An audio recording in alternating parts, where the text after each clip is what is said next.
Hi guys, welcome back to our YouTube channel AlgoWise. My name is Kalyan. In the last two videos, we discussed mainly about how to go about entering the markets, like and what are the types of analysis available, like technical analysis, fundamental analysis. Molloy was giving in detail, like the descriptions of what are those and how those can actually help any investor or trader. In the second video, we discussed on in detail about fundamental analysis. He was also showing by sharing a screen, giving example of Infosys on what are the basics we need to know, like what are the basics we need to know on analyzing a share fundamentally. So today he will continue with the same thing. If people who have missed our last two videos, I have given a link of the two videos in the description of this particular video. You can definitely go and check out.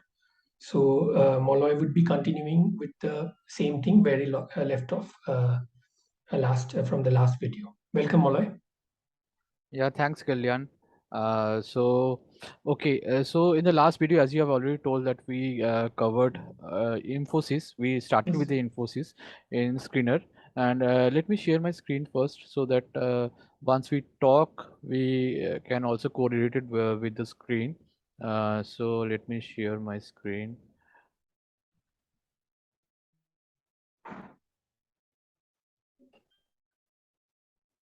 Yeah, I'm able to see.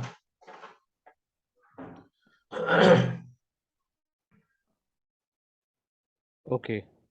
So in the last video, we covered the basic fundamental parameters like the market cap, return on equity, return on capital employed.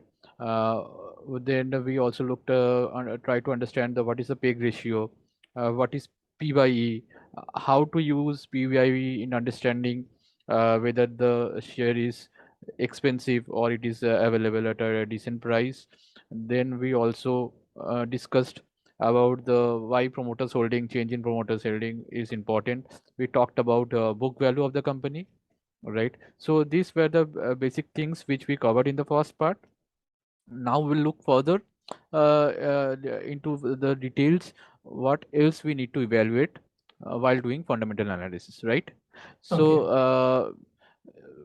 So we'll move down from these tables which we have already discussed. So you can see in the chart where we have the price like 1 year price, 3 year price, 5 year price. Okay, so these information are like readily available. But what I would like to show here is uh, the P by E ratio. So we talked about the P by E ratio, right? So the P by E ratio, if you see for the 5 years, uh, it has a historical value, mean value. So if you see Infosys, its PYE value is in between 35 to 40. It's like around say 40, 42. So historically, for the 5 years data, it has a P by PYE of 42. And if I see the 3 years data, also it is just below 45, 44. Okay, so see the price of the company can rise, but at the same time, if the earning also rises, so the P by E remains constant, right? Constant, yeah. So constant. So if the rise in price is not proportional to the earnings of the company, then what will happen? The P by E would bump up, right? So that would, because the price is going high and the earnings is going low, so denominator goes low, so P by E would bump up. So if it is bumping up and it's going above the mean value, so then you can understand that this may not be the right price to buy it. Either it has to be at it historical average price, or if you buy at a low point, then you will end up making money, because if the company because the price can go back due to macroeconomical parameters, right? Some global events as well. So Correct. if once those eases out, those global events eases out, then the company would always try to go back to their mean P by E. Right. So if you see here and now also at the current price, and we have the recent, if you if you see the latest earnings and the price, so with respect to that, from this chart you can have just initial estimate. So this may not be the right time to make an investment. So there can be other values if like Infosys has backed an order of say worth billions of dollars. Okay, so which will secure their future, and there if there is any other information available, like the attrition data has gone down, so their employment cost is going down, which can give some margin in their profitability. So those factors, if you consider and if they are in favorable manner, it can still be bought at above the mean value. But other than that, it's always preferable to have it either in the mean value or lower than that. Okay, Okay. so that's why this chart is important. So we'll look into in the screener they give some pros and cons of the company. If you see the promoters holding, people always tend to take stocks where the promoters holding is at least say more than 40%. Okay, so Okay. it's not an it's not an absolute parameter, because there are many companies without promoter holding, they also do good in market. Okay, but this is something of like a thumb rule, where if the promoters are holding their stakes and they are increasing their stakes, so that can be taken as a positive news, because they have something in mind, and they see the business to be prospering, so that's why they are increasing their stakes, right? So but there are many companies where with low promoters holding, they also do good. Okay, so Yeah, one will point which we missed, that is the trailing 12 months EPS. So that is considering the last 12 months, is it? The TTM EPS? TTM EPS is the trailing 12 months EPS, so last 12 months EPS. Last 12 months. Okay, Okay. once the results come out. Okay, so if suppose this quarter results is available, so you take from this quarter and the last 3 quarters, Okay. and with that, if we once we talk about like trading P by E, so you take the earnings of the this quarter and the last 3 quarters to Okay. calculate the trading P by E. Okay. Okay. Okay. So other things which is important is that when you have decided that we'll come to that part where when to how to decide on a sector and those things. But if you have decided on a sector, and uh, like IT software, there are large, if you want to invest in any of the large company, then you'll have the data of all of them. You can see from this table. So it has if you see the market cap of the companies, which gives an indication how big the company is, and then we have P by E of the company. So like if you see TCS, Infosys, they are trading at a P by E of 27, 28 around. Then comes HCL Technology, which is around 17, 16. Okay, then Take Mahindra is there. Its PY is around 17. Then you have L&T Infotech, then Mindtree, where PY is a little bit more. So why? Every valuation have some reason, or if you can look into further, if you dig down further, so you will find that there is some reason why HCL and Wipro are and Take Mahindra is around 17 PY, while L&T Infotech and Mindtree is trading at a higher PY. Okay. So what is Okay. that factor? That factor is the rate at which the top line and bottom line is growing. So Okay. okay, so now we'll look into those data. So for example, if you see L&T and Mindtree, okay, so their sales variation in 3 years is like 18% and 14%, and their profit variation is 14.87% and 29%. Okay, so if that is the case, uh, so here it's now if you look into Wipro, Wipro has a number which is just above 10, right? So its Yeah. sales variation is around 10 and 10.75.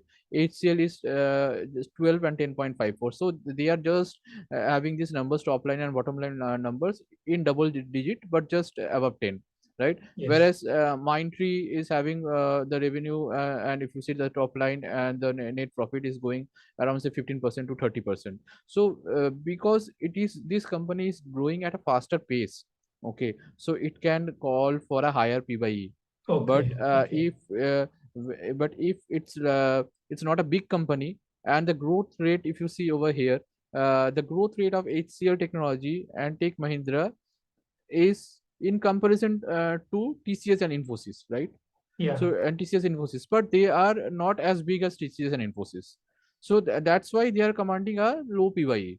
Okay. Whereas L&T, Infotech, and Mindtree, they have even a lower market cap, but they are growing at a faster pace in comparison to their peers, to their larger peers. So that's why they are commanding a higher Higher PYE. P. Yeah. Okay, okay. So every once you see the PYE, and if you go and look into the other numbers, so you will understand why it's commanding a higher valuation. Okay. Okay. So that part of comparison also, if in this chart the important parameters are all tabulated, so you can see that if there the quarterly results, it's there, you can see sequentially from one quarter to other quarter, whether they are expanding or there is a contraction, right?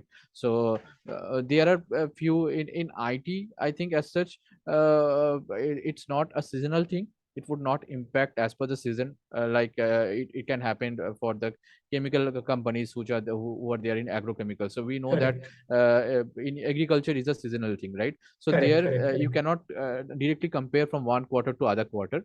But for IT companies, for FMCGs, FMCG also, maybe during the Diwali time they will have some peak. But Yeah, apart FMCG from also maybe partly you can say it's seasonal, but for IT it's actually not seasonal, right? It's throughout the year. uh, IT is not seasonal through the Yeah. year, so the quarter on quarter rise in revenue is important. So if you see here, the TCS, in the TCS, the recent results were announced, and if you see here that quarter on quarter there is a shrinkage in profit, Hmm. and Correct. quarter on quarter they have marginally increased their sales. So that means their quarter on quarter sales increased by 4.28%, but quarter profit is decreased by 4%. So it means that they had some operational issues, because of which the operating margin has gone down. Probably due So to, if high salaries, like which there was a like massive wage inflation, right, in the past 2 3 quarters in for IT sector. So probably because of that, the profit has come down. yeah, that exactly is the thing, because in IT the bulk of the expenditure is like the salary, Yeah, yeah. right? So that that So comprises the major thing because salary is a very major expense in any IT company. right. So that is one of the reason, because of high attrition and wage inflation. So their operating margins were impacted, and also there is other macro factors, that if there is a slowdown in US, which everyone is predicting, Correct. so bulk of the orders comes from US, right? Correct. So Correct. Yeah. receives water from they receive orders in bulk in millions from US. So if US goes into a slowdown, so their orders may also be impacted. That is another reason. And the numbers can tell you easily from the quarter numbers that there is an wage inflation, there is an attrition problem in the company, because of which the operating margins were hit. Okay, so this when you look into these things, you can understand, you can look into the numbers and make a selection. Okay, this sector is good, so out of this sector, which company should I buy? Okay, so Okay. typically, as a thumb rule, if we bet on a sector, if we know that the sector is good, so we can go with a large cap company, and we can go with a mid to small cap company if we have a little more risk appetite, because Okay. the small cap company, if its market cap doubles, say in 3 years, then there is a possibility that it will give 100% returns in 3 years. 100%. But Correct. for Correct. for TCS and Infosys, in a 3 year, they cannot Yeah. double their market cap, given Yeah. that That is huge not market cap they possible. have, right? Correct. Yeah. So but they give a sense of security, that when there is a there is a recession, and when there is the market is negative, the volatility would be relatively less, and the price correction would not be that much of sharp. So if you have like a balance of two, that would give a more rigidity to your portfolio, and it will also have an aggressive outlook. Okay. So I think we can end it over, and in the next video we can continue with the how to analyze the quarterly results. Okay, so Okay. the quarterly results, how to analyze that, and we will talk more about the cash flow of the company, why that is important. So Correct. we'll also look into the balance sheet of the company. So those things maybe will cover in a different video. Yeah, uh, correct. So one more thing which I wanted to ask is like, see, when rupee depreciates, it's a very good thing for the IT outsourcing companies like TCS, Infosys, and Wipro or other companies.